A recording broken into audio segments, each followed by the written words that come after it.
I'm Jill Brim, President of the John Whitmer Historical Association. I am delighted to welcome each one of you to our inaugural digital event. This special event is taking the place of our St. George Conference, which has been postponed to October 2021 in the beautiful Red Cliffs of St. George, Utah. The call for papers for the St. George Conference has been extended until April 6, 2021. Please visit the JWHA website for submission instructions.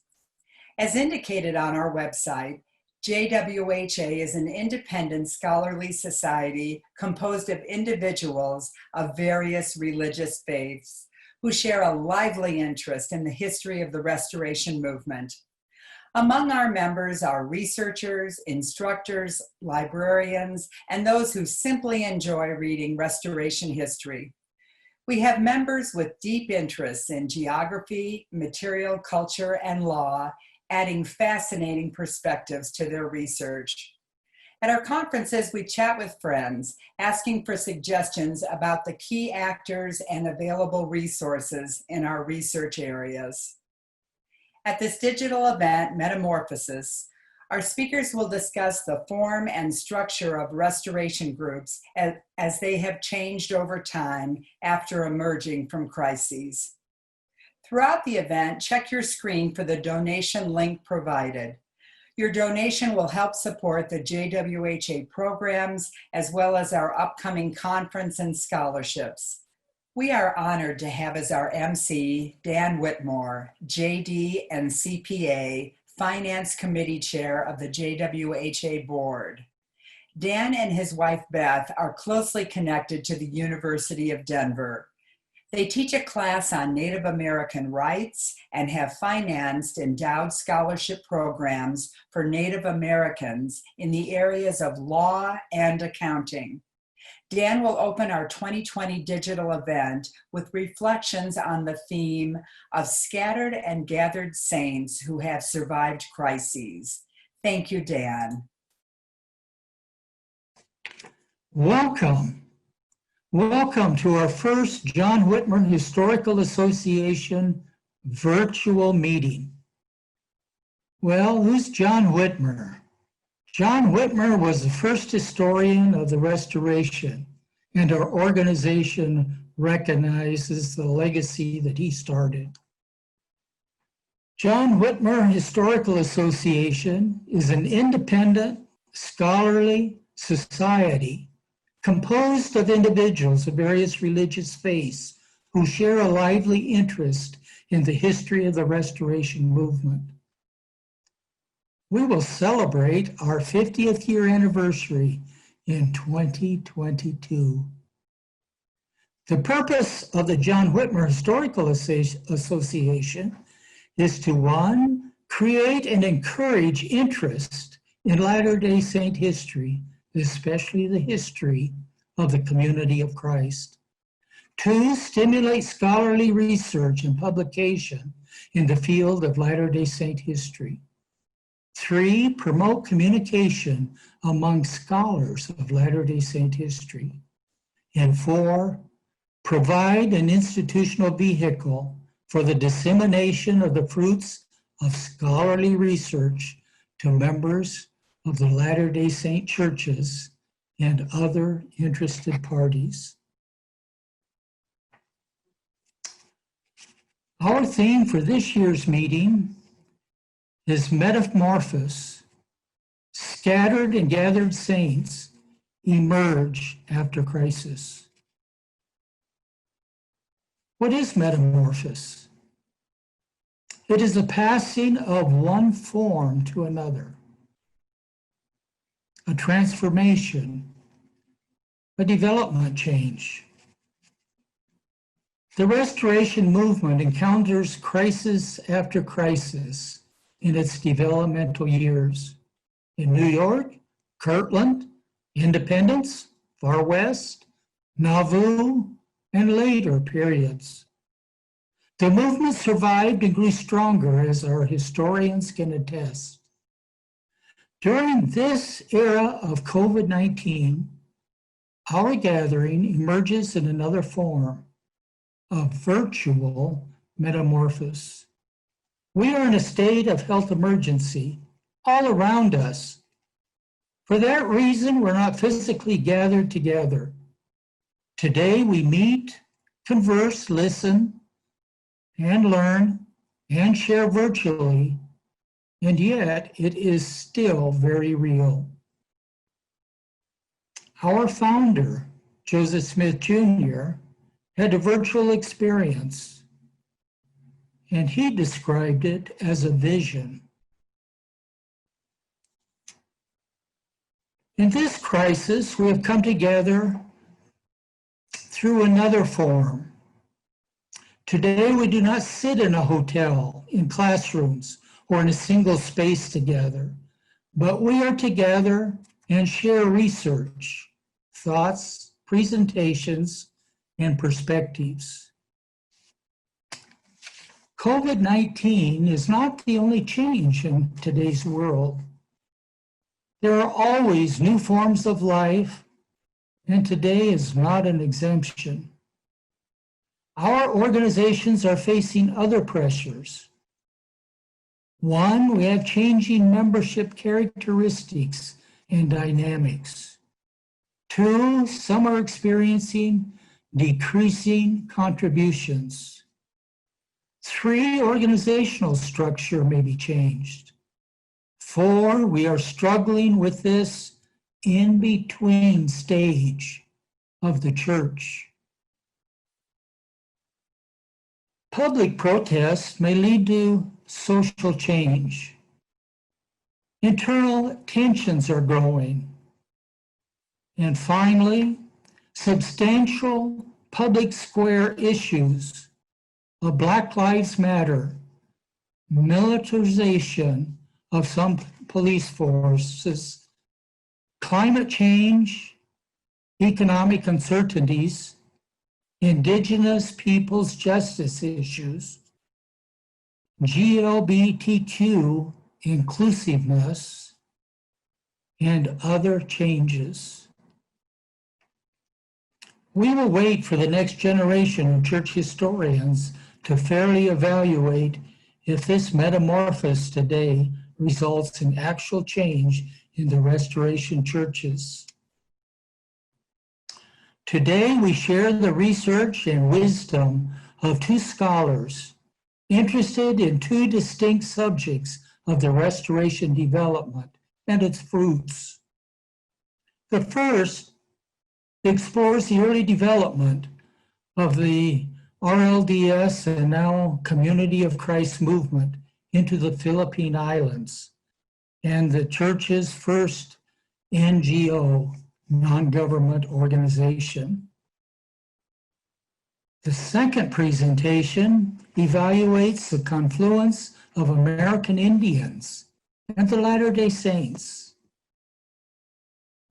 Yes, we are in the era of metamorphosis. How does it affect our scattered and gathered saints after crisis?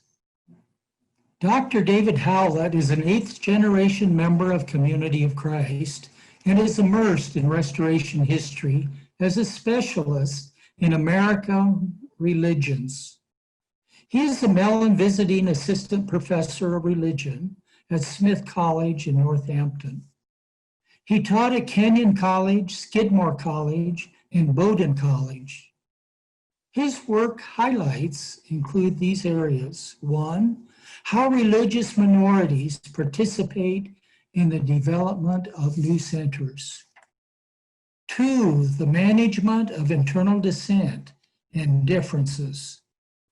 And three, develop strategies to distinguish themselves and offer critiques of more powerful groups. Dr. Howlett authored books and many articles.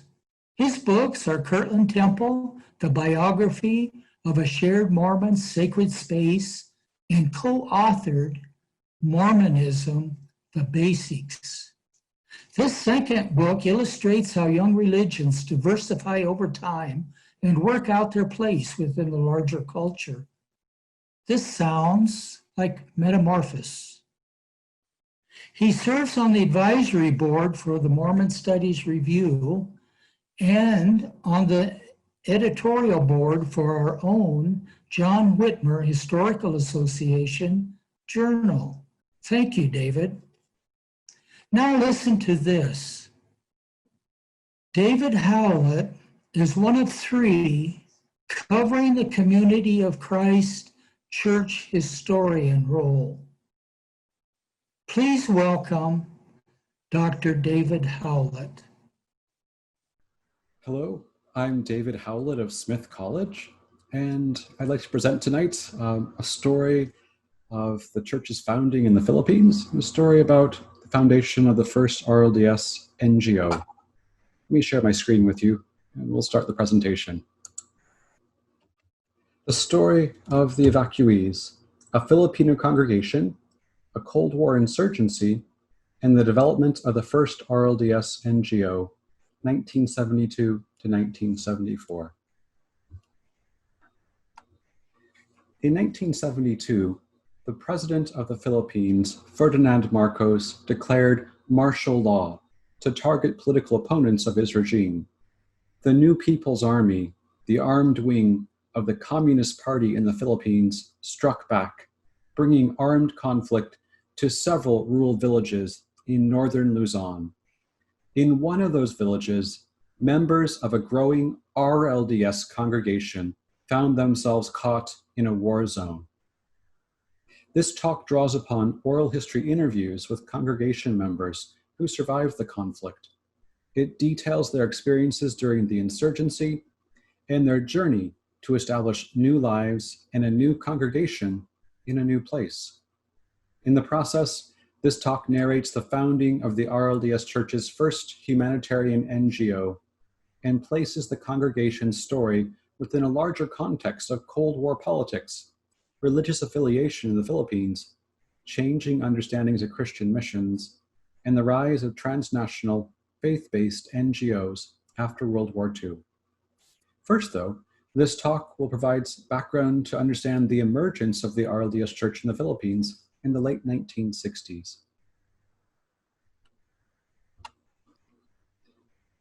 This image is of a immigration manifest from 1928. I'll tell you why I have that image up in a moment. In 1967, Alfredo de Guzman, a charismatic preacher and farmer from a large family, decided to join a new church with a very long name, the Reorganized Church of Jesus Christ of Latter-day Saints. Two of de Guzman's friends, Maximo Cabida and Potenciano Carino, had joined the church the year before and had been sharing with their friends about their new church community.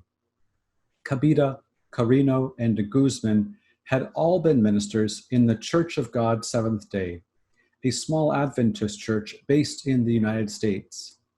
In the early 1930s, Carino had joined this Adventist church when he was an agricultural worker in the US, part of an intercolonial labor system in which tens of thousands of Filipinos, many of them single men, worked for truck farms on the west coast of the US, from Washington to California and to Hawaii in the sugarcane fields.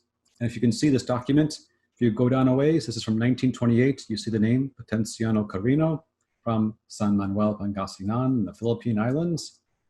And he's being sponsored by the Hawaiian Sugar Planters Association in Honolulu. He goes from there in Hawaii to the west coast of the US, San Francisco, and up and down then the west coast. Carino, after working in the US for more than a decade, returned to the Philippines in 1938, charged with leading the Church of God Seventh Day as the general overseer for the church there. Carino evangelized among his friends and relatives, building up the church by the early 1960s so that it included 350 members in the rural barangays, that's hamlets or villages, rural barangays of northern Luzon. All the while, he kept up a lively correspondence with friends and co-religionists in the US. The mid-20th century Philippines, in which Carino lived, was not quite a denominational society like in the US, where denominational belonging structured religious life, that is, at least in the mid-20th century. Then and now, the Catholic Church was the de facto culture religion of more than 80% of Filipinos. At the time, probably it was more like 90%. However, since the American imperial occupation of the Philippines in the early 20th century, a growing number of foreign churches had begun to compete with the Catholic Church for members.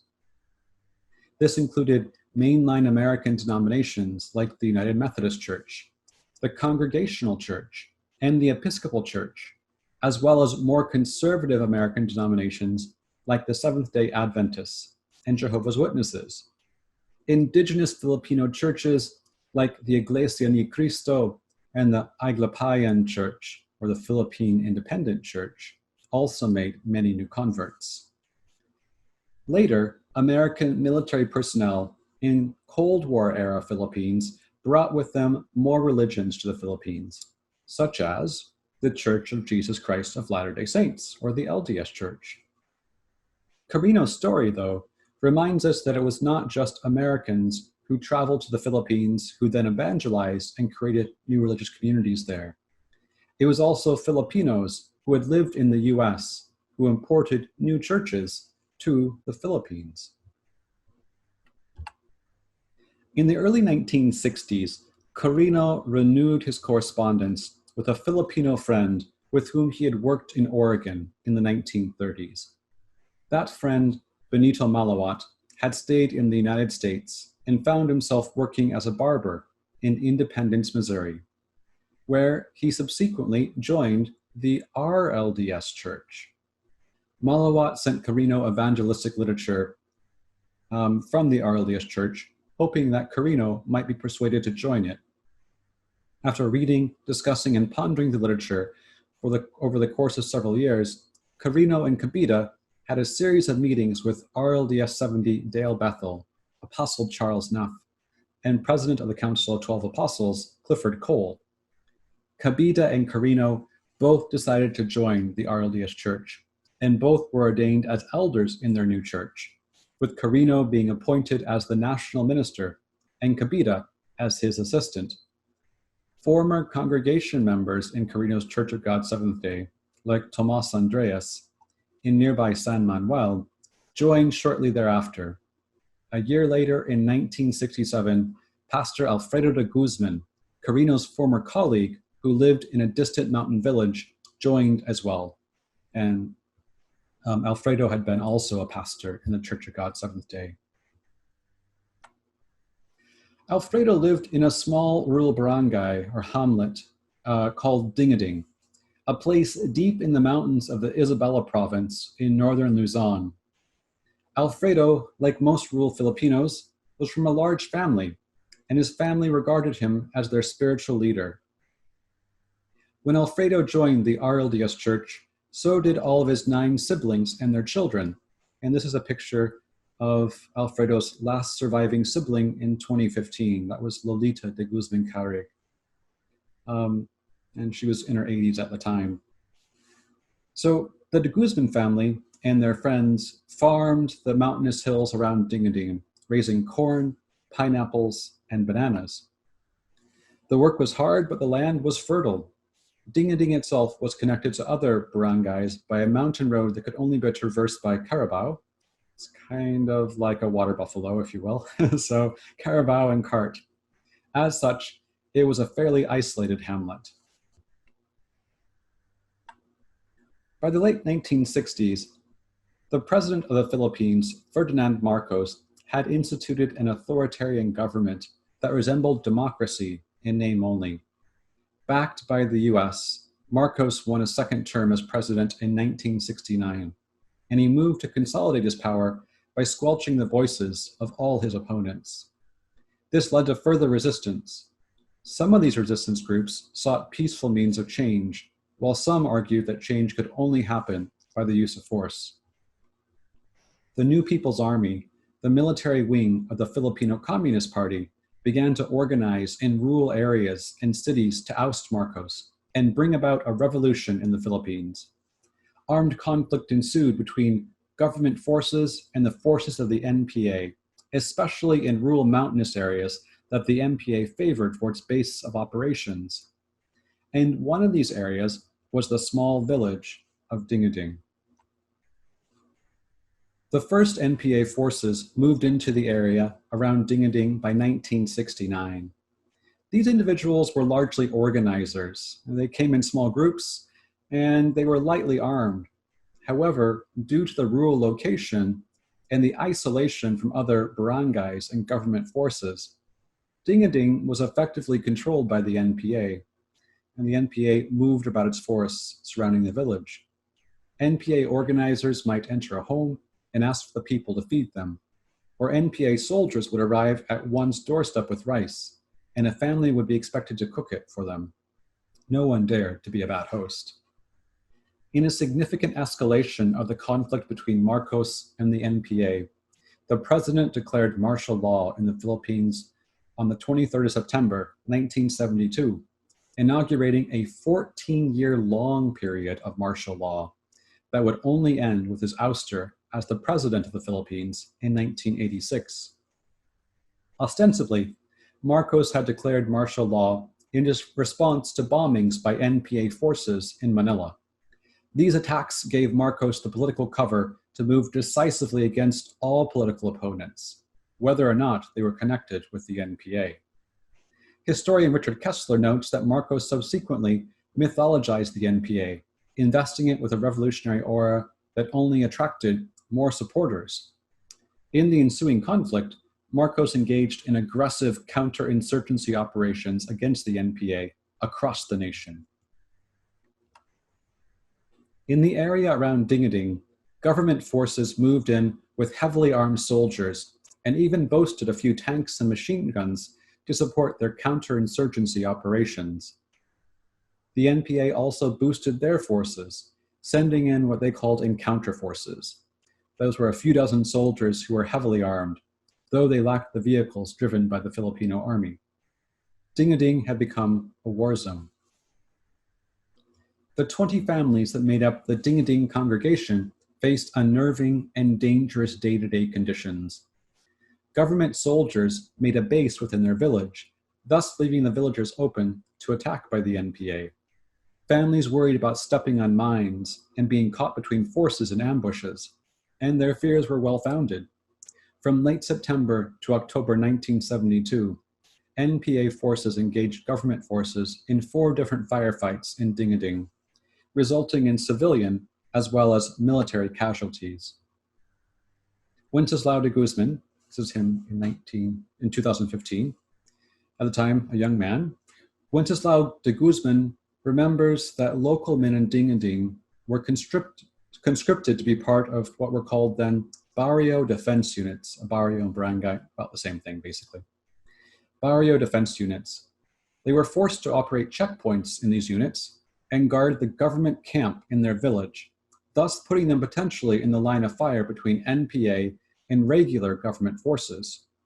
Furthermore, the conscripted farmers like Wenceslao worried that when they returned home after guarding the camps and checkpoints, they would then be killed in their fields by the NPA, who observed them guarding the checkpoints by day. With the advent of martial law, the government forces became far crueler to the local people, too. Individuals suspected of being NPA had virtually no rights and could be summarily beaten or even killed. The intermittent fighting between the NPA and government forces only increased. Marcy de Guzman remembers leading a group of student scouts to a town along a road, passing by some government soldiers. Once the group was 50 yards beyond the soldiers, the government soldiers were ambushed by the NPA forces, who had been waiting for them all along. The sounds of gunfire and helicopters became a daily occurrence in the small hamlet. Dalia Valdez, she's on the left there in the picture, when a child at the time, in this 1972, said that while the gunfire frightened her, she and other children soon took the sounds of gunfire as part of their everyday lives. However, some experiences proved to be especially traumatic for the children. Jesse de Guzman, and he's on the right here, in this picture. He was 10 years old at the time. He remembers being at school one day when the children heard that there had been an ambush of several city officials and military officers. The NPA had killed several of them. Jesse knew that his father, a counselor to the barangay captain, basically like being a counselor to the mayor. So a counselor to the barangay captain worked closely with the military. And Jesse sat down on the ground and wept as he worried that his father had been killed. When Jesse returned to his home, his father was missing. His mother did not know where his father was, and they were greatly worried.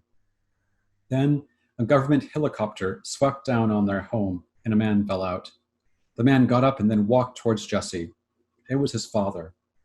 Earlier in the day, and unknown to the family, Jesse's father had been taken by government forces to identify the bodies of those who had been killed in the ambush. It was a terrifying day for the family, but at the end of it, Jesse cried tears of relief as he embraced his father. I really like that story too, because you think about what memories would you remember as a child? This is exactly how a childhood memory basically is what I'm saying with this. So it's interesting as a historical source as well. By October 1972, the government of Isabela, the province in which the village of Dingading was located, ordered the population of the entire region to evacuate so that government forces could move in and defeat the rebel forces. As political scientist Matthew Bolton points out, this was not unlike the strategic Hamlet strategy employed by the US and South Vietnamese governments in rural Vietnam in the late 1950s and early 1960s, a strategy that sought to move rural populations away from communist forces so that the relocated villagers would ally with the government. However, the government offered no help to the people whom they ordered to evacuate from the area. Villagers had to fend for themselves and move all that they could in 1 week. Children like Dalia Valdez remembered walking 15 kilometers from her home to the town of San Guillermo, where most of the evacuees gathered. Others remember taking some possessions by carabao, but no one had a car to help them. Most people simply carried their few possessions, including food for the journey. Once they left their homes, the government soldiers moved in and killed the remaining livestock for food. Marcia de Guzman, this is a picture of her in 2015.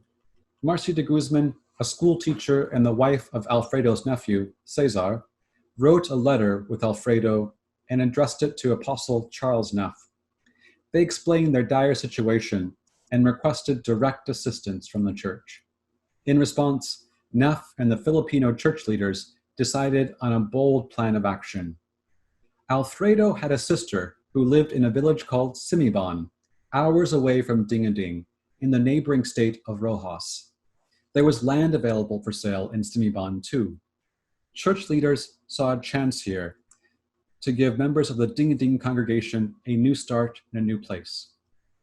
To do so, though, they would require a new organization that the RLDS Church at the time did not have, a humanitarian NGO. Consequently, they formed Community One Vocational Foundation Incorporated, later renamed Community One Resources Development, or CORD.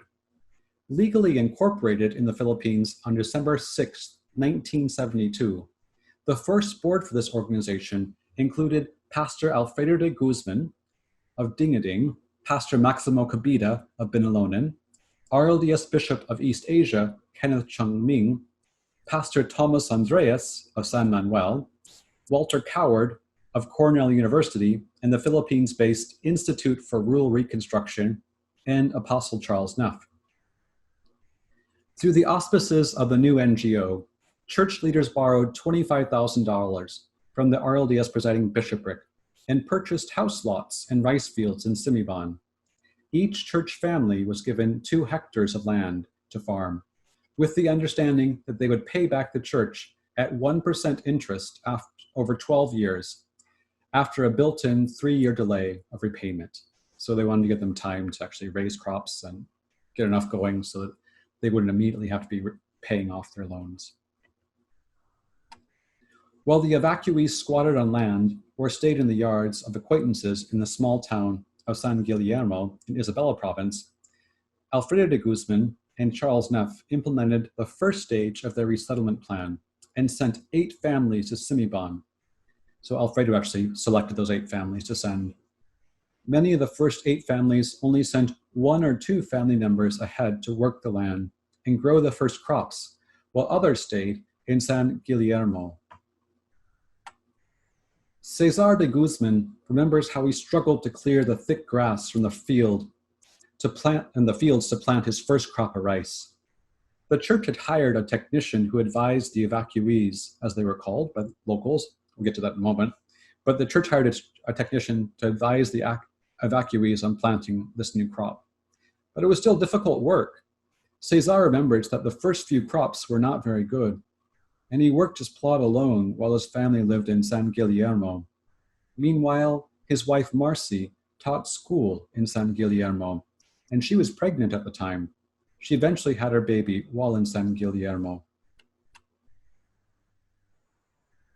30 years later, that baby, Jennifer de Guzman Gutierrez, would become the first woman to serve as Community Christ Mission Center president in the Philippines.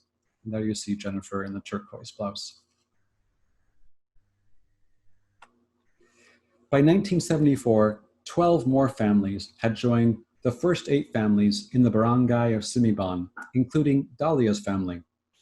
Dalia, in an interview she conducted with me in 2015, remembered this experience, and she told me how relieved she was to be finally away from fighting and the threat of daily violence.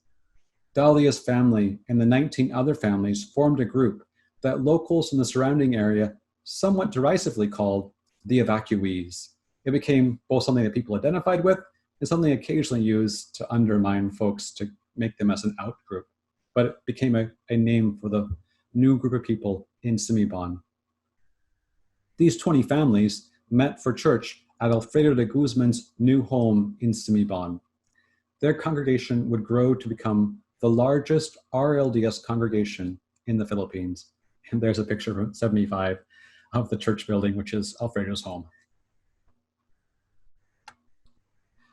Resettlement and agricultural training were not the only projects that CORD implemented in Simibon. By 1977, CORD had partnered with a new independent RLDS NGO founded by Charles Neff and based in Independence, Missouri. That organization, Outreach International, founded several CORD-sponsored projects in Simibon, including an animal husbandry program, similar to those sponsored by Heifer International, the construction and staffing of a nutrition center, the construction of a small warehouse to store crops, and the organization of a farmers cooperative. Thus, CORD and Outreach International assisted in building a community infrastructure for the new residents of Simibon. As such, they saw their efforts as an experiment in sustainable community living, not just an effort to provide emergency aid. The experience of the evacuees who established the RLDS Simibon congregation illustrates several wider stories observed by scholars of global Christianity and American religious history.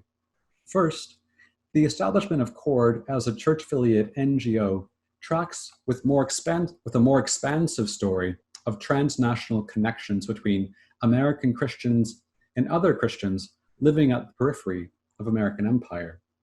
Namely, in the post-World War II era, faith-based NGOs with transnational connections proliferated within the US, and they worked primarily in places where the US had an extensive military presence or significant political suasion.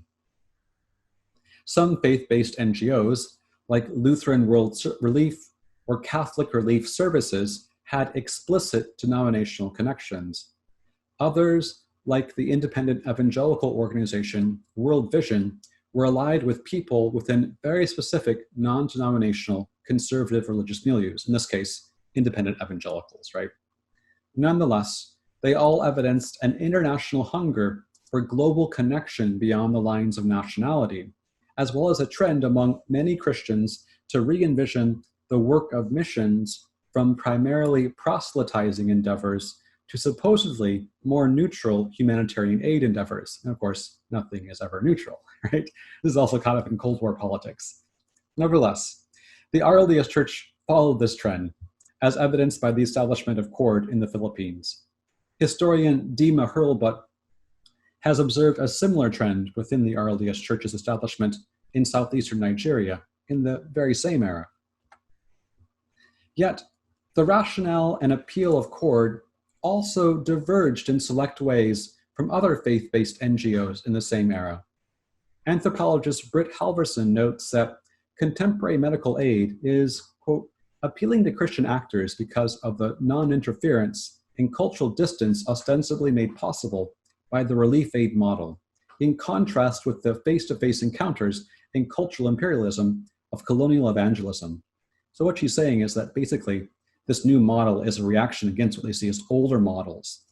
The distance model is more appealing because it feels like it's not as entangled as much with imperialistic ideas as the older models of face-to-face evangelism. I just want to say, though, if we look at how CORD is formed, we have to rethink a little bit about that idea about the distance involved. In contrast to these observations by Halverson about the appeal of distance relationships, let's think for a moment about the appeal of this for Filipinos. Filipinos who wrote to American RLDS officials for relief aid did not base their appeals upon distanced, disinterested, disconnected benevolence, but appealed for aid that was community interested, connected through their own social networks, and personal. The Filipinos who served on CORD's first board, like Pastor Alfredo de Guzman of Dingading and Pastor Maximo Cabita, had face-to-face relationships with Americans like Neff and the Filipino church members of Dingading, and of course, de Guzman was one of them. CORD came into being because Filipinos could leverage these relationships. And these relationships had not simply been forged in the short years between the RLDS Church's founding in the Philippines and the evacuation. These relationships were also constructed in the decades that have preceded these events, such as Potenciano Carino's transnational friendship with Benito Malawat. The personal is global, argues development studies scholar Glenda Tibe Bonifacio, and that was a phrase she actually used in a study of Filipino aid organizations. During the global 1970s, the Filipinos in this story, like Carino and de Guzman, as well as the Americans like Neff, exemplified this truism. Thank you. Thank you, David. You introduced us to new insights on the development of the Philippine missions and the first Community of Christ, NGO. We have time for a few questions now. Mr. Howlett will address them as time permits. Well, hello. We have a couple of questions. I have about 5 minutes here. So a question from Rachel Braithwaite. How are RLDS NGOs funded? So Community of Christ NGOs today are, there's a relationship to the church that's more in terms of like name. It's less, it's not actually affiliated directly with the church. But a group, Outreach International, for instance, based in Independence, Missouri, most of the folks who fund outreach happen to be Community of Christ members. So it's like the idea of having an independent NGO, but something that's almost an auxiliary or something that is folks in Community of Christ recognize as part of Community of Christ.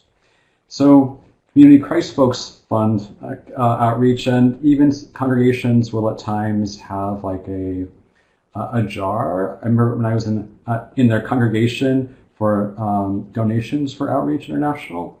In Outreach International, oftentimes, which is a US-based NGO, will fund other affiliated NGOs like Outreach Philippines International, and sometimes CORD, and sometimes NGOs in India. So it's a way in which you have NGOs across the world affiliated in loose ways with the Community of Christ. There's a certain kind of funding structure that goes with that. And those NGOs, too, across the world will partner with other NGOs. They'll bundle their services together to complete a project.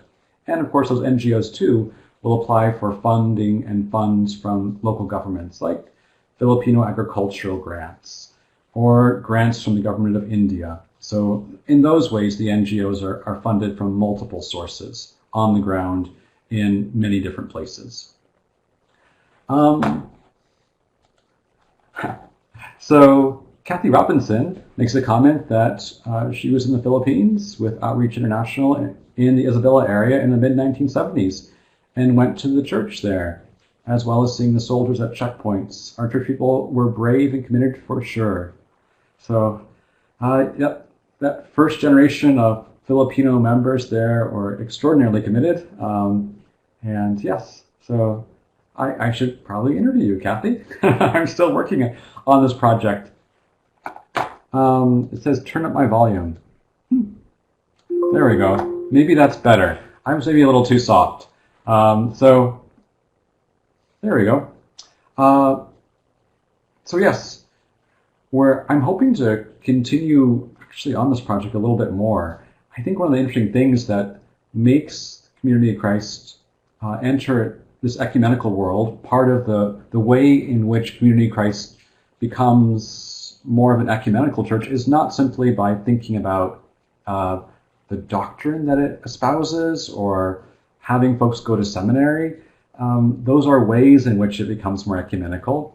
Another way it becomes more ecumenical, honestly, is by having NGOs, a structure that many other churches in the greater Christian world have too. And it's a way of interacting with people in new ways, a way of forming partnerships in new ways, like Heifer International, for instance. Outreach partners with them in the Philippines often. And of course, that's a brethren-based NGO. So this is also a way in which Community of Christ in the 60s, in the 70s, 80s, 90s, and into the present becomes more of an ecumenical church. So those are the questions that I have. Yeah. I think that was about it. I may be out of time too. I've been talking for probably 5 minutes. If you do have any other questions, feel free to email me, dhowlett, it's HOWLETT, at smith.edu. I'd be happy to answer your questions. Or if you have stories you'd like to share with me that you have experience with outreach in the Philippines, I'd love to hear those stories as well.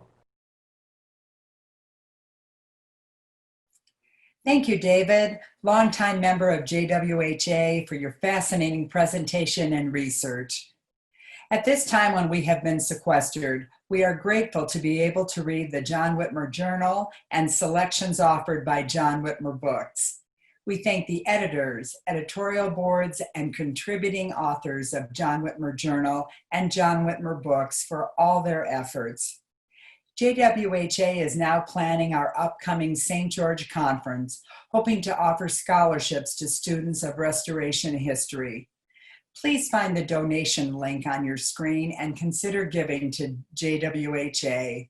Help us continue our significant efforts with the John Whitmer Journal, John Whitmer Books, our upcoming conference, and scholarships. Thank you very much. Thank you as well to the sponsors of our digital event.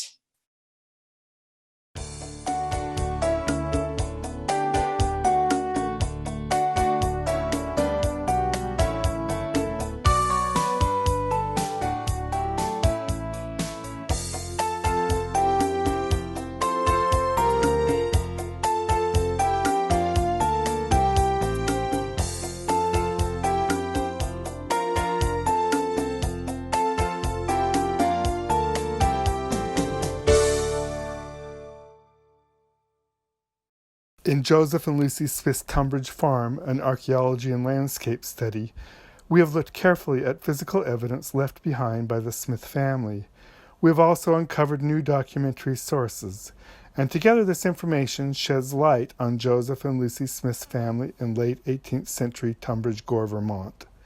Joseph and Lucy's 43-acre farm was in the middle of Smith settlement, where they started a family together.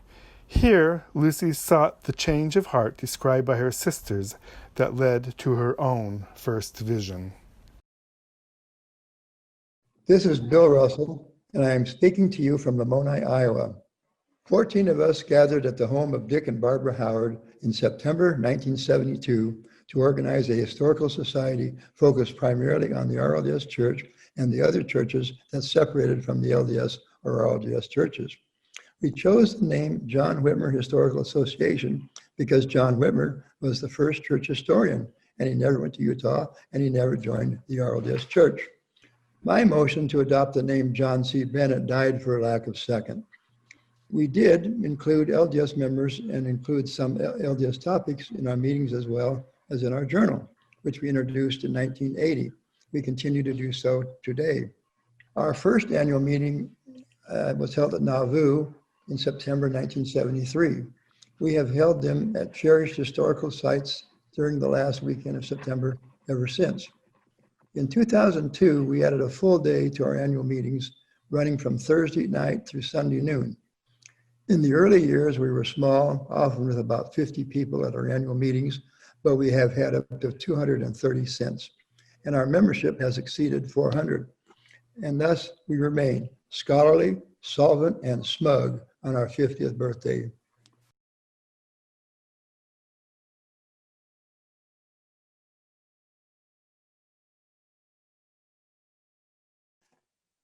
Dr. Jane Hafen is new to the John Whitmer Historical Association, and what a wonderful perspective she brings to us. Her tradition is with the Taos Pueblo in New Mexico. Today we hear that voice. Dr. Hafen is Professor Emerita of English at the University of Nevada at Las Vegas. She studied at the University of Nevada and Brigham Young University. Ruth Hafen has written books, many articles, and book chapters. She wrote the book, Reading Louise Erdrich's Love Medicine. She edited and co-edited several books. Number 1, Dreams and Thunder Stories, Poems of the Sundance Opera by Zitkala Saw. 2, Critical Insights, Louise Erdrich. And 2 larger compilations that she co-edited. The first, The Great Plains Readers, that shares essays of many stories of the era of the development of the Great Plains during the same time period in which the LDSs trekked westward. The second book that she co-edited is entitled Essays on American Indian and Mormon Journal and Mormon History. This book was just published last year, and I acquired this at the auction at the John Whitmer Historical Society annual meeting in Palmyra, New York. And I've been reading portions of these essays to better understand the point of view and conflict of colonialism and how it relates to Mormons. I am so excited that we have this speaker today. When I received this book, little did I know that I would be introducing the co-author tonight. Dr. Hafen was awarded the University of Nevada Foundation Award for Distinguished Teaching. Her education roots are strong as she received, as a student at BYU, the Dean Scholarship Award for Outstanding American Indian Student. She is currently on the boards of Charles Reed Center for Western Studies and the Michigan State University Press American Indian Series. On a personal basis, I have focused much attention on justice issues for all Indigenous peoples. In understanding these issues, I found it most important to hear directly from Native Americans, to hear their stories, their worldview, and their experiences of innumerable injustices inflicted upon them by the dominant culture. I am excited tonight to introduce Dr. Jane Hafen and learn her perspective on the title, nor any manner of ites, American Indians and Mormons. Thank you for the invitation to speak to you. I'm speaking from the ancestral land and traditional home of the Taino, the Southern Paiutes, or the desert people. Wherever you are, I hope you will honor and give thanks to the indigenous people on whose land you dwell. I do not consider myself a historian. I am retired from an academic career in American Indian literature and studies. I am indigenous, Taos Pueblo, for life. I speak for myself and from my own experience. I do not represent any group or any others. My talk this evening is about American Indian peoples and Mormon history. Yes, I still use both those terminologies. I will begin with an introduction to indigenous methodology and decolonization in a literary example. Then I will discuss how Mormon history can be decolonized. According to Dakota scholar Elizabeth Cook Lynn, the foundation of American Indian studies are land, language, and sovereignty.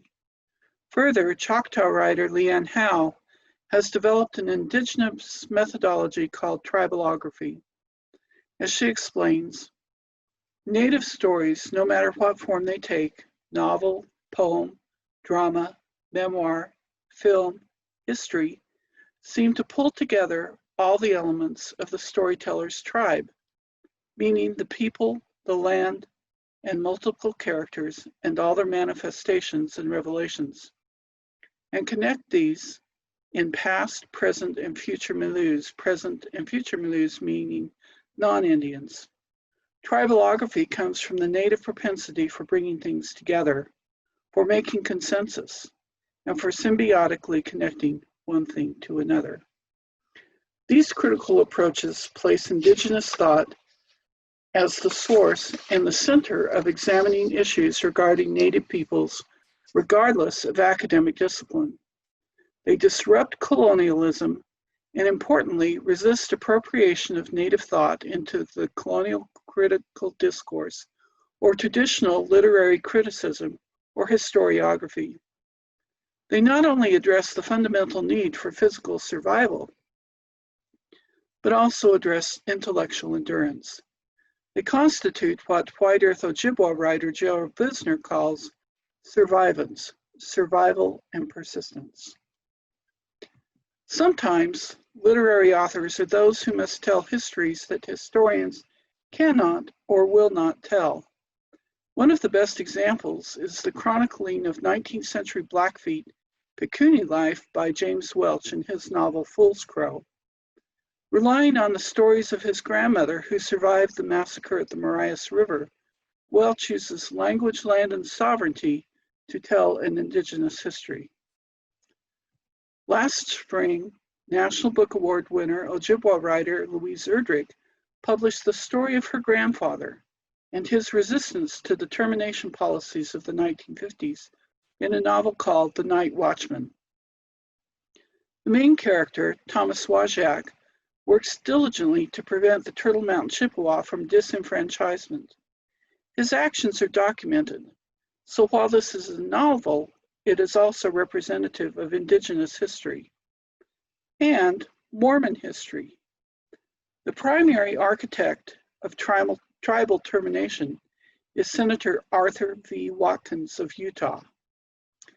Erdrich cleverly creates fictive characters but leaves in names the real Watkins. Upon his identification as Mormon, his purpose is identified by the Chippewas. Quote, "It's in their religion to change Indians into whites. It's in their holy book. The more we pray, the lighter we get. They think if you follow their ways, your skin will bleach out. They call it lightsome and gladsome," end of quote. Along the way, Erdrich creates a space for Chippewas to encounter and understand Mormons and Mormon attitudes toward indigenous peoples. The first is in an encounter with missionaries in the Turtle Mountain Reservation. Their storyline takes a comedic turn that plays on naive sincerity. An elder asks Thomas, "Have you ever wondered why you are here?" "No," said Thomas. "Why not?" "Because I know," said Thomas. "Don't you?" Thomas speaks to his mother-in-law. "They just want to know if we wonder why we are here." Her literal response, "You took our land. Where else were we supposed to go?" In Erdrich's historical rendering, Arthur Watkins grew up on an allotment parcel of land stolen from the JWHA Indians. He would use the power and influence of his office to rid the country of Indians. Quote, "In Watkins' religion, the Mormon people had been divinely gifted all the land they wanted. Indians weren't white and delightsome, but cursed with dark skin, so they had no right to the land." End of quote. Thomas successfully challenges Watkins, and the Turtle Mountain Chippewa were not terminated. However, 113 other tribes were terminated, notably the Utes and Paiutes of Utah, whose rights were later restored. Erdrich's book tells indigenous history, demonstrates survivance, and her narrative decolonized the aims of Mormon missionaries and the Mormon author of Termination. Let me suggest some ways Mormon history, and specifically the Book of Mormon, can be decolonized by looking at issues of origins, institutional racism, and shifting positions of the Church of Jesus Christ of Latter-day Saints. First is the issue of origins. Joseph Smith's assertion that the people of the Book of Mormon were descendants from the 12 tribes of Israel was consistent with other hypotheses dating back to Sam Purchas in the 17th century. A major issue for Western colonizers was whether or not the peoples of the Western Hemisphere had souls. The Book of Mormon proposes to answer those questions with the Lehite and Jaredite narratives. The issue of origin also has legal and philosophical implications. If native peoples arrived via boat, barge, or even across the Bering Strait, as Spencer Kimball acknowledged was a possibility, they lose original claim to land, no matter how long the tenure. They could be categorized simply as other immigrants. Here's a novel thought. Why not ask native peoples where they came from? Their answers are founded in origin stories, and those origin stories connect to the land. My own people emerged through the sacred Blue Lake in the mountains around Taos Pueblo. Further, the Book of Mormon colonizes indigenous people by providing an origin story that dismisses the varied origins of tribes. Decolonizing the Book of Mormon would require the paradox of acknowledging traditional indigenous beliefs alongside scriptural text. Another way to decolonize the Book of Mormon is to address and dismiss the racial prejudices created in the narrative. Easy to say. The story is familiar. The families of Lehi, Ishmael, and their wives and children begin as a community. Continuing conflict between Nephi and Laman and Lemuel leads to a breach. Lamanites, as they come to be known, are cursed with a dark skin. And it came to pass that I beheld, after they had dwindled in unbelief, they became a dark and loathsome and a filthy people, full of idleness and all manner of abominations. Although more recent editions of the Book of Mormon modify the contrast of whiteness with the dark-skinned Lamanites by changing white and delightsome to pure and delightsome, the cultural implications persist. Visual representations of the Lamanites are those of dark-skinned peoples, while Nephites maintain white supremacy. While one may question the historicity of the Book of Mormon narrative, certainly the rhetoric plays into attitudes of racism in practical ways in modern America. The constructions of whiteness and settler colonialism are enabled by the Book of Mormon. I would refer you to the good work of Dakota scholar Elise Boxer for discussion of Settler Colonialism in Mormon History, and Joanna Brooks' new book on white supremacy. A careful reading of the Book of Mormon reveals that there were times when the Nephites were more wicked than the Lamanites, and the Nephites were ultimately destroyed because of their wickedness. Nevertheless, the division by skin color prevails in historical and systemic racism against Native peoples, especially in the Western American region of Mormonism. The Latter-day Saints arrived in Salt Lake City in 1847. Whose land was it? How did the Mormons obtain title to the land? Was it a carryover of the doctrine of discovery? After the Utah Territory became part of the United States, did Mormons attain the land through treaty, by purchase, through the Allotment Act? Here are just some of the systemic racism and violent events in Intermountain history. 1849, 4 Indians killed. 1850, the battle at Fort Utah, more than 100 Indians killed. 1853, the Walker War. 1857, the Mountain Meadows Massacre, blamed on the Paiutes. 1863, the Bear River Massacre, the largest massacre of Indians in United States history. 1850s and 60s, the purchase of Indian children. 1865, the Black Hawk War, including massacre of Indians at Grass Valley and at Circleville, reenacted in 1913 in Ephraim, Utah, and on a continuing basis. Additionally, Black Hawk's bones were disinterred and put on public display in the Church History Museum, and battles were reenacted with red face. 1915, the Bluff War in San Juan County. Until 2018, the sham battle reenactment at Wellsville with actors dressed in red face. This year, Utah has celebrated their 150-year heritage of women's suffrage, along with the commemoration of the centennial of the 19th Amendment, allowing white women to vote.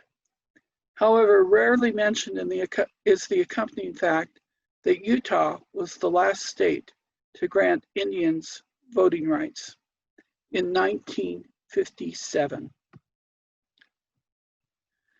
And now there is the current debacle over Indian voting rights in San Juan County, with non-Indians desiring to secede after being judicially mandated to allow Navajos and Utes the right to representation.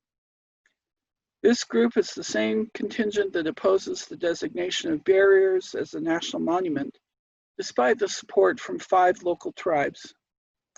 Include the Bundy fiasco, where, according to a paper I heard by Christina Rossetti, the Bundys justify their claim to the land explicitly based on their perception of degenerate Lamanites, the Paiutes. It doesn't take a genius to observe that this despicable history, while not distinct from general American history, is particularly influenced and justified by attitudes toward so-called Lamanites as set forth in the Book of Mormon. One solution of decolonization is to indigenize this history. That is, to recognize its complicated nature and reconsider the powers of settler colonialism, as well as the historical narratives to justify their actions. To accept the settler colonial narrative is systemic racism. While not specifically racist, but certainly colonialist, the Book of Mormon falls into a pattern of preoccupation with indigenous peoples as a vanishing race. It is a trope that assumes an inevitability. Estimates vary about the population of indigenous peoples in 1491 from 8 million to 200 million. By 1900, there were about 200,000 American Indians in the United States. This decline was due to a number of factors, including virgin soil diseases, violence, and assimilation. The institutional intention was to kill the Indian and save the man. Even as late as 1947, when the Indian Placement Program was instituted, there was an assumption that native skin would turn white and indigenous peoples would be saved and no longer function as tribes. Like James Fenimore Cooper's The Last of the Mohicans, the narrative of the Book of Mormon assumes the tragic end of a race. The text itself is a series of farewell sermons. Lehi's blessings to his sons, Nephi's farewell, King Mosiah's farewell, and the lonely image of Mormon in the plates, culminating in Moroni's final farewell and admonition with the destruction of the Nephites. There are prophecies of the scattering of the surviving Lamanites. Indeed, every tribal nation I know has an apocalyptic moment when their universe changes forever. Often, this is a violent encounter with settler colonialism, changes to a way of life, and the loss of land. N. Scott Momaday writes about the last Kiowa Sundance in 1887. My grandmother was 10 when the Kiowas came together for the last time as a living Sundance culture. They could find no buffalo. They had to hang an old hide from the sacred tree. Before the dance could begin, a company of soldiers rode out from Fort Sill under orders to disperse the tribe. Forbidden without cause, the essential act of their faith, having seen the wild herd slaughtered and left to rot upon the ground, the Kiowas backed away forever from the medicine tree. It was July 20th, 1890, at the Great Bend of the Washita. My grandmother was there. Without bitterness, and for as long as she lived, she bore a vision of deicide. Not until the American Indian Religious Freedom Act on August 11, 1978, were indigenous peoples given permission to openly practice their religious beliefs. Friends, brothers, and sisters, if you want to learn what threatens religious freedom, consider the history of indigenous peoples in America and how they were forbidden by policy and by law to practice their sacred rituals. Admittedly, Momaday's description sounds like a fulfillment of the vanishing Indian. However, Momaday himself lives to write the story. Telling and recovering tribal stories is a decolonization. Bearing witness is not the end of the trail, but looking forward. The story of indigenous peoples is a tale of survival against amazing odds. To be an Indian in the 21st century is a testament that your people have survived disease, survived violence, survived structural attempts at assimilation. Stories of survivance resist, tragic disappearance, and the sad narrative of the Lamanite. Claiming our own stories is decolonizing by refuting the language of racism rationalized in aggression toward Indians. In 2018, the 40th anniversary noted the revelation, all worthy males will be granted the priesthood. The good work of Paul Reeve, Quincy Newell, and others has elaborated the necessary discourse about race in the Church of Jesus Christ of Latter-day Saints and Mormon culture. Race in this context means black and white. I have yet to hear much discussion about race in terms of indigenous peoples, yet it permeates our foundational scripture and history. In a shameless self-promotion, Brendan Rensink and I are trying to rectify this erasure and have edited a collection titled Essays on American Indian and Mormon History.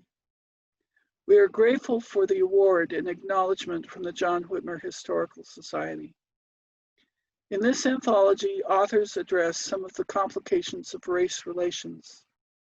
Essays cover the historical construction of the Lamanite, settler colonialism in the Book of Mormon, and connections between Seneca leader Handsome Lake and Joseph Smith. Authors also address American Indian Mormon tribal identities, Navajo and Mormon participation at the dedication of the Glen Canyon Dam, the impact of Mormon Polynesian missionaries in JWHA, the Indian Student Placement Program, and other topics. Prominent in American Indian Mormon voices lend their creative work and personal experiences to the book. With the aim of avoiding familiar narrative patterns of settler colonialism, contributors seek to make American Indians the subjects rather than the objects of discussion in relation to Mormons, presenting new ways to explore and reframe these relationships. Our objective is decolonization. Another current and important project of decolonization is the establishment of a Shoshone monument to tell the story of the Bear River Massacre. Northern Shoshone Darren Perry tells the story of his family, how he descends from Sagwitch, who survived the massacre and later joined the Church of Jesus Christ of Latter-day Saints. Perry tells, reclaims, and decolonizes the frank history of the massacre. Larry Echohawk, a member of the Pawnee Nation, served as a General Authority Sunday from 2012 to 2018. In his only General Conference address, he spoke of his personal conversion and the Book of Mormon, while also relating his tribal history. They are not mutually exclusive. During the dedication of the Mountain Meadows Massacre Memorial, Henry Eyring apologized, saying, "A separate expression of regret is owed the Paiute people, who have unjustly borne for too long the principal blame for what occurred during the massacre." In Circleville, where 30 Paiutes were massacred during the Black Hawk War, a new monument was erected and dedicated in 2016. Significantly, the Paiute version of the story is part of the monument.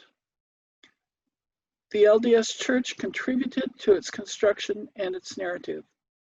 According to church historian Richard Turley, students of history of the West will tell you that if you tabulate the data, the Indians were more often the victim than the aggressor. It is a different narrative than we had back when I was growing up. All of these discussions are moving the Book of Mormon away from an unsustainable hemispheric literalism.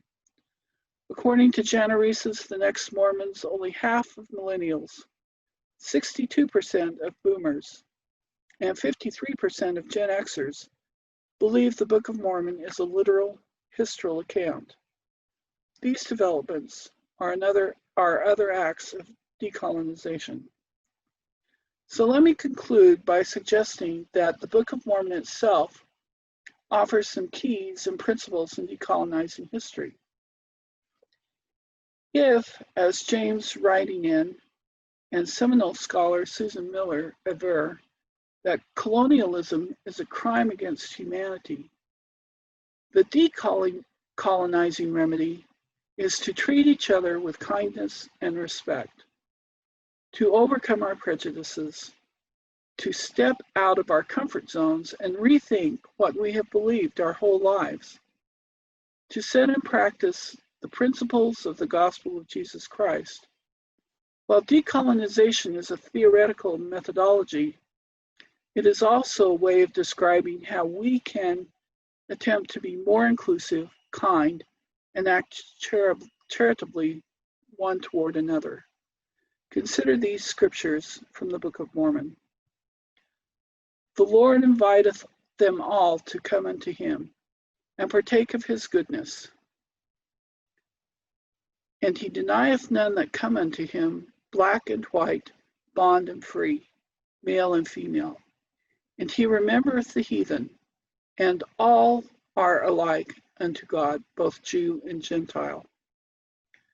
Finally, of the American Indian Mormons I know, none self-identify as Lamanite.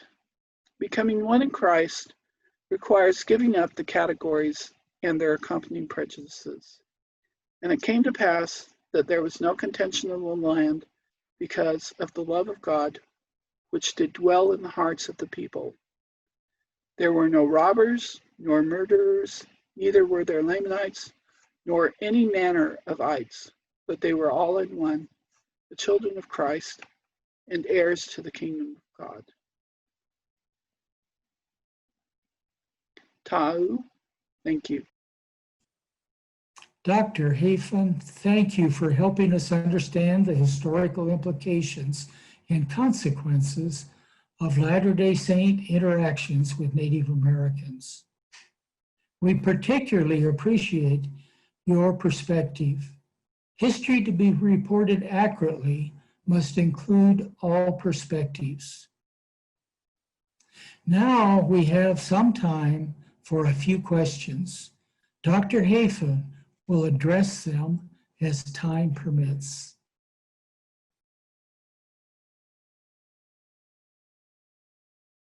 Dr. Hafen is currently experiencing connection issues. If you'd like to ask questions, please type them in the box and she'll respond to you directly. Thank you.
Thank you, Dr. Hafen. We appreciate your insights and your participation in the JWHA inaugural digital event.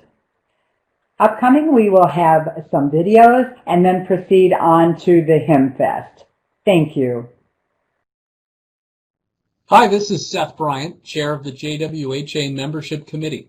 Seeking new members is nothing new for me. I was once a missionary in North Carolina who knocked thousands of doors to find new members for my church. One day we knocked on this door and a child answered. "Mom's not home," she said. "Well, that's fine," I replied. "Tell her that we'll bring the check by later." Just then, miraculously, Mom appeared from around the corner. "No, ma'am," I replied. "I said that we'd check by later." But now that we have you, we'd like to tell you about our church. I'll tell you what isn't a hard sell: an annual membership to JWHA. In addition to receiving the JWHA Journal in the spring and fall, members get discounts at our conferences and full voting rights. If you haven't joined already, we'd love to have you. And for you longtime members, please consider inviting family and friends to this one-of-a-kind organization that promotes incredible restoration history. Go to jwha.info/membership to join or renew today. Thanks.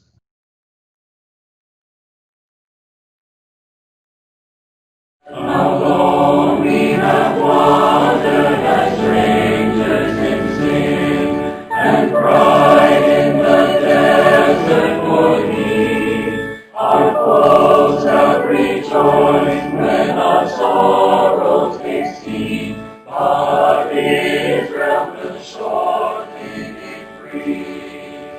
As children of Zion, the tidings for us, the tokens already appear. Fear not and be just, for the kingdom is ours, and the hour of redemption is near.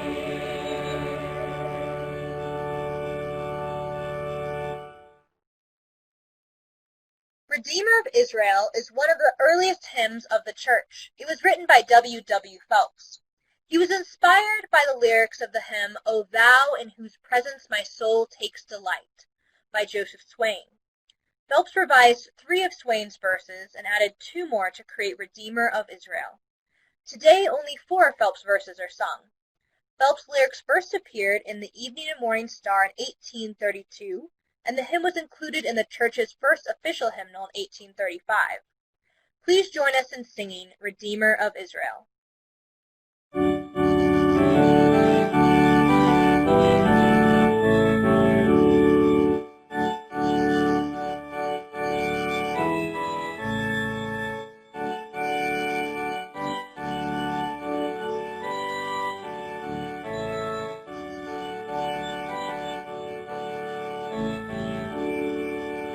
Redeemer of Israel, our only delight, unmoved for a blessing we call, our shadow by day and our pillar by night, our King, our companion, our all. We know He is coming to gather His sheep, and bless them in Zion His love. For why in the valley of death should they weep, or alone in the wilderness roam? How long we have wandered as strangers in sin, and cried in the desert for thee. Our foes have rejoiced when our sorrows they see, but Israel will shortly be free. As children of Zion were tidings for us, but tokens already appear. Fear not and be just, for the kingdom is ours, and the hour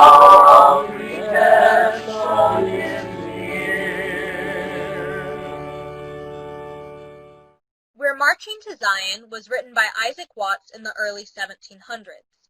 In the mid-1800s, Baptist minister Robert Lowry adopted the verses and added a chorus. The Lowry version is well loved today in the Church of Jesus Christ, Bickertonites. This version appeared in the RLDS hymn tradition in the early 1900s hymnal, Zion's Praises. The LDS Church hymnal today uses Isaac Watts' original version titled, Come We That Love the Lord. Please join us in singing We're Marching to Zion.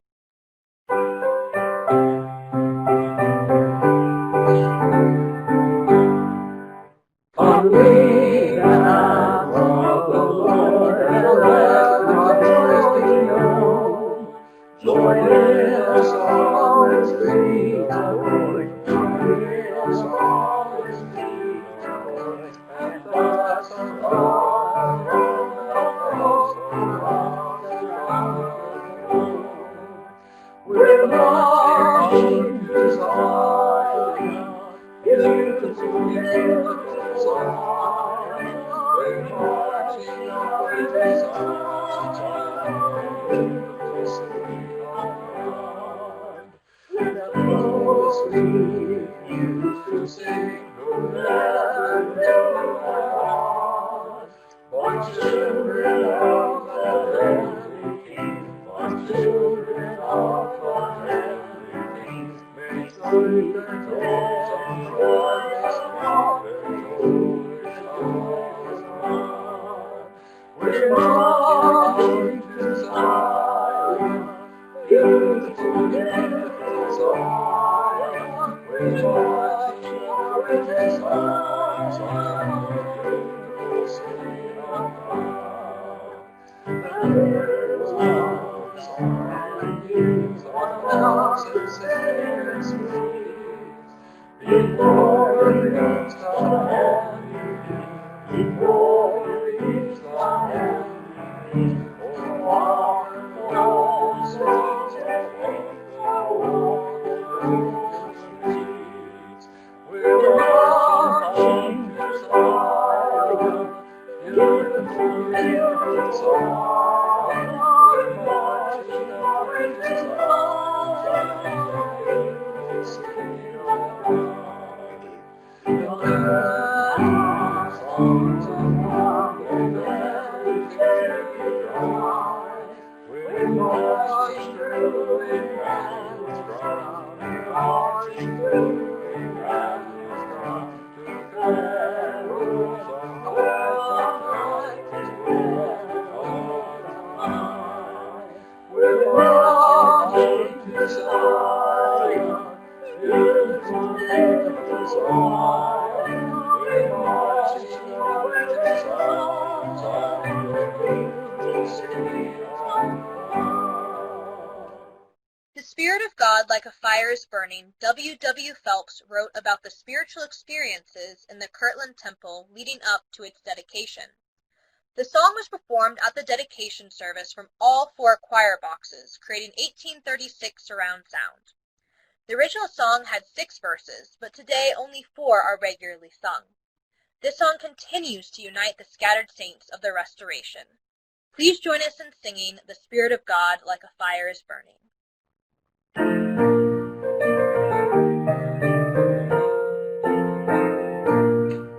The Spirit of God like a fire is burning, a Master's glory begins to come forth. The visions and blessings of old are returning, the angels are coming to visit the earth. We'll sing and we'll shout with the armies of heaven. Hosanna, Hosanna to God and the Lamb. Let glory to Him in the highest be given, and forever, amen and amen. The Lord is extending His saints' understanding, restoring their judges and all others. The knowledge and power of God are expanding,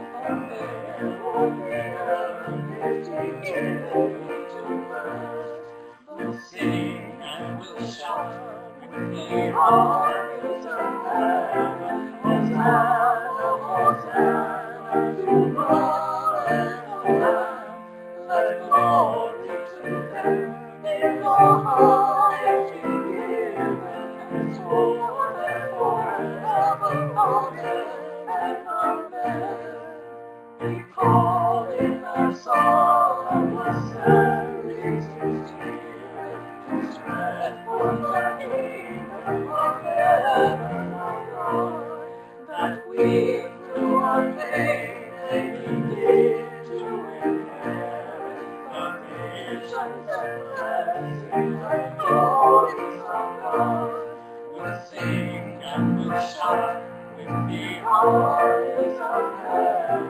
Hosanna, Hosanna to God and the Lamb. Let glory to them in the highest be given, and forever, amen and amen.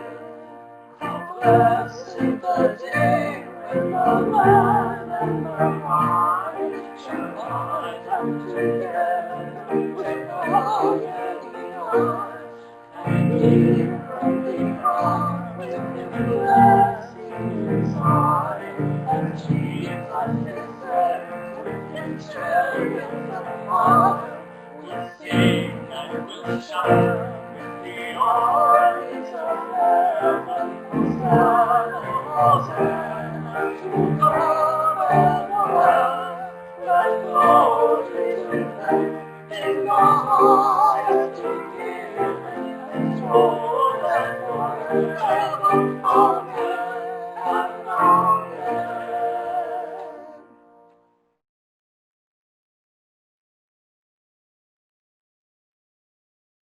Thank you for the beautiful voices who contributed to our Hymn Fest.